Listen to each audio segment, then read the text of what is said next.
तुमच्यासाठी श्री स्वामी समर्थ एक नवे पर्व या मालिकेतील नोकरी, व्यवसाय आणि कष्टांमधील यशावर आधारित एक अत्यंत व्यवहार्य आणि प्रेरणा। श्री स्वामी समर्थ एक नवे पर्व, कष्टाला मिळेल स्वामींच्या कृपेची जोड। रात्रंदिवस कष्ट करूनही हाताशी काही उरत नाहीये का? नोकरीत खूप ताण आहे किंवा व्यवसायात हवी तशी प्रगती दिसत नाहीये? तुम्हाला असं वाटतंय का की तुमचं नशीबच तुम्हाला साथ देत नाहीये? मग थांबा, कारण स्वामी केवळ तुमच्या कपाळावरील रेषा बघत नाहीत, तर तुमच्या हाताने होणाऱ्या कर्माची शुद्धताही पाहतात। आपण अनेकदा यशासाठी केवळ धावपळ करतो, पण त्या धावपळीत भक्ती आणि नीती विसरतो। नवे पर्व आपल्याला शिकवतं की जेव्हा तुमच्या कष्टाला स्वामींच्या नामाची जोड मिळते, तेव्हा कर्माचं रूपांतर सेवेत होतं, आणि जिथे सेवा असते तिथे यश स्वतःहून चालत येतं।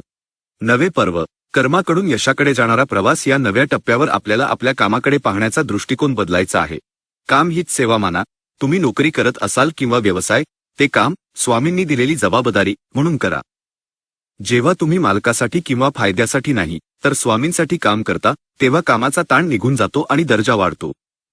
नीतीचा मार्ग सोडू नका। थोड्या फायद्यासाठी खोटं बोलणं किंवा कोणाचं नुकसान करणं टाळा। हक्काचा 1 रुपया हा अनितीच्या लाखो रुपयांपेक्षा जास्त शांतता आणि बरकत देतो। स्वामींना प्रामाणिक कष्टकरी खूप प्रिय आहेत। अपयशाने खचू नका। जर एखाद्या कामात यश मिळालं नाही, तर समजा स्वामींनी तुमच्यासाठी यापेक्षा मोठी संधी राखून ठेवली आहे। ते एका दरवाजातून तुम्हाला बाहेर काढतात, कारण त्यांना तुमच्यासाठी राजवाडा उघडायचा असतो। बरकतीचं गुपित, तुमच्या उत्पन्नातील छोटासा वाटा कोणा गरजूसाठी किंवा समाजसेवेसाठी वापरा। तुम्ही जेव्हा दुसऱ्याचा हात धरता, तेव्हा स्वामी तुमचा हात कधीच सोडत नाहीत। हीच तुमच्या घरातील खरी बरकत असते।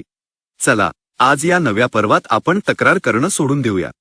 माझं काम हीच माझी स्वामी सेवा आहे, या भावनेने कामाला सुरुवात करूया। बघा मग स्वामी कशा प्रकारे तुमच्या कष्टाचं सोनं करतात। आज तुमच्या कामाच्या ठिकाणी स्वामींचं अस्तित्व अनुभवायला तुम्ही तयार आहात का?